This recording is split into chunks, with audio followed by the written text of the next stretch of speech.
జగన్మోహన్ రెడ్డి గారికి ప్రాణం. ప్రజలు నా యందు ఉన్నంత కాలం, దేవుడు నా పట్ల ఉన్నంత కాలం నా ప్రాణాన్ని దేవుడే చూసుకుంటాడు, నా జీవితాన్ని నా ప్రజలే చూసుకుంటారు అని ప్రజల మధ్యలో ఇప్పటికి షేక్ హ్యాండ్ ఇస్తూ, ఇప్పుడే అమ్మమ్మల్ని హక్ చేసుకుంటూ, చెల్లెమ్మల్ని హక్ చేసుకుంటూ, మీరుండారు నాకేం బాధ లేదమ్మా, మీరున్నంత కాలం నేను ఉంటాను, కాలం ఉన్నంత కాలం కాకపోయినా 100 ఏళ్ళైన నిమిటి మీరు నన్ను బతికించుకుంటారు అనే ధైర్యంతో, గుండె ధైర్యంతో, మొండి ధైర్యంతో, మూర్ఖపు ధైర్యంతో వస్తున్నాడు. కానీ జగన్మోహన్ రెడ్డి గారిని చంపటం డెడ్ ఈజీ. ఈ రోజు డెడ్ ఈజీ చంద్రబాబు నాయుడు గారికి. పాతయన్ని మీరు చూశారు కదా, పాతయన్ని మీరు చూశారు, ఎలా ఎంత ఎంత ఎంతమంది చంపాడో, ఎంతమంది ఎరాడికేట్ చేస్తాడో. ఇప్పుడు మరి ఎవరు కాపాడతారు? మోడీ వాళ్ళు.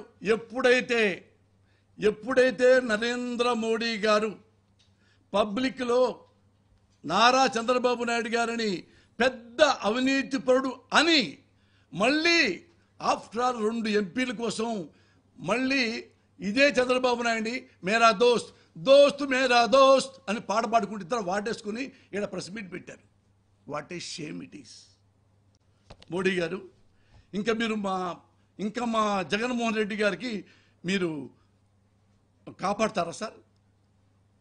ఎట్లా కాపాడతారు సార్? మీరు ఓ చంకలో మీరు చంద్రబాబును పెట్టుకొని ఎట్లా సార్? అవినీతి పోవడం మీరే అన్నారు. అదేమంటే సింపుల్గా దేవుడు నిన్ను కాపాడుగాక, దేవుడే కాపాడితే అన్ని మీరు ఎందుకు సార్ ప్రధానమంత్రిగా? అది అమిత్ షా హోమ్ మినిస్టర్ ఎందుకు సార్? అంటే దేవుడు వచ్చి కాపాడతారు తప్ప ఇక చంద్రబాబు చేతుల్లోంచి మీ వల్ల కాదనమాట. మీ వల్ల కాదనే మీరు మాట్లాడలేరనే, మీకు చంద్రబాబు నాయుడు అంటే భయం అనే నేను ఒక మహానుభావుడిని నేను వేడుకుంటున్నా, లెటర్ రాయబోతున్నా. ఆ మాటే భారతదేశ సర్వోన్నత న్యాయస్థానంలో అధిపతి, supreme court chief justice Shri Chandrachud గారు. ఆయన మోస్ట్ హానెస్ట్. నేను చూసా చాలాసార్లు. అంతకుముందు కూడా చిన్న వాళ్ళను కూడా ప్రభుత్వాలు జైల్లో పెడితే ఆయన దగ్గర చూసి ఇది తప్పు అని జర్నలిస్టులు కూడా బయటికి తీసుకొచ్చిన మహానుభావుడు. అంత గొప్ప హానెస్ట్ జడ్జి. నాకు ఆ నమ్మకం ఉంది ఆ జడ్జి మీద. వాళ్ళ నాన్నగారు కూడా చాలా గ్రేట్. చాలా సంవత్సరాలు ఆయన కూడా చీఫ్ జస్టిస్ అయ్యాడు. ఇప్పుడు ఈ మహానుభావుడు చంద్రచూడ్ ఒక్కడే ఈ భారతదేశంలో ఎవడు ప్రాణమైనా కాపాడగల సత్తా ఆ మహానుభావుడికే ఉంది. ఆ మహానుభావుడికే నేను లెటర్ రాయబోతున్నా. అయ్యా, ఏమడగట్లా మేము, న్యాయం కూడా వద్దు,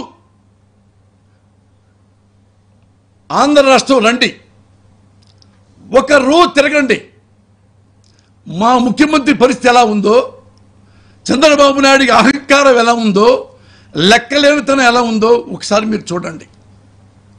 మీరు మా ముఖ్యమంత్రి గారిని కాపాడండి. అదే నేను మీకు రాయబోతున్న లెటర్. ఈయన ఉన్నాడు.